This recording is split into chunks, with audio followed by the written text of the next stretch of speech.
Well, we are learning more about National Brain Injury Awareness Month. In an effort to raise awareness about concussions, risk, and prevention, sports medicine expert and author DrJoanny joins us now to explain more about this and also a personal story. Good to see you, Doctor. How are you? Every American family is likely to be impacted by concussions over the next 10 years, so that's why I am so happy to be here to share my story with you. Well, share. What happened? Something happened to your son, right? Well, what happened is that my son loves his job, but the company hired a new manager who told them that he wanted to be their friend, and of course everybody wanted a leader. So he didn't want to quit his job, but at the same time he didn't want to work for this guy. So on the day that he got his concussion, he was playing soccer. And what happened is he was on his side of the field marking his man. And unbeknownst to him, a teammate on the other side of the field kicked the ball towards him. Well, he wasn't ready for it because he didn't see it. So he was hit so hard on the side of his head that when he came to, he couldn't see.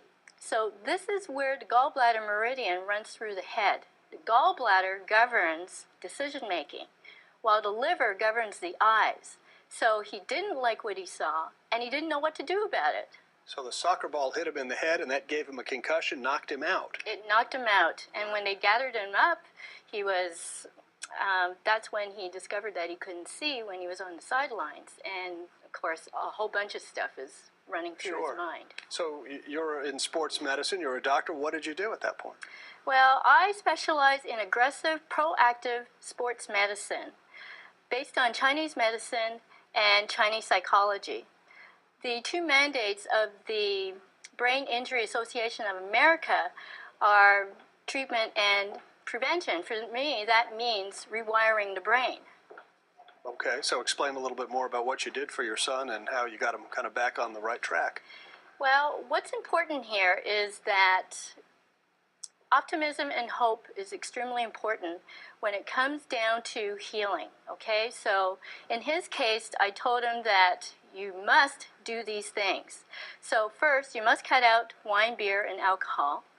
Second, you must eat only cold foods, only cooked foods, because if you're eating a lot of cold foods, a lot of raw foods, and drinking a lot of cold drinks, you're actually forcing your body to use all that precious energy which you need to heal, which is going to be diverted to warming all this stuff up. So you've got to conserve that energy for the healing. The third thing that I told him is that his emotional state is extremely important. So if he was angry or scared or upset, it was just going to slow down or even shut down the healing process. But if he was full of hope and optimism, then it would definitely reverse it and make it much faster. The fourth thing was, everybody knows that if you've got a goal, that you're more likely to achieve that goal. So he had to set a goal that he was going to be well again, and he had to really focus on doing everything that I told him to do. Let's talk a little bit about your book. We have it here, and you're going to be at an event this afternoon, I understand, in Hartford, right? Yes, I'm going to be at Gall Books. Okay. And tell me a little bit more about the book and what people will gain from it if they read it. The book contains my process. That's the important thing. The process is the important thing. It's what you need to do in order to gain that hope and optimism back into your life.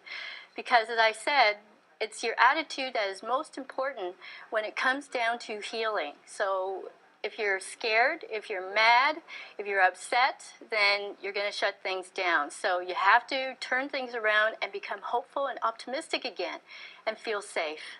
Sounds good. DrJoanny, the book is called Knockout Concussions, and we'll put the information on our website so they can come out and see you and talk to you a little bit more later on today in Hartford. Thank you, Doctor. Appreciate it. Thank you very much. All the best. Rachel, what's happening?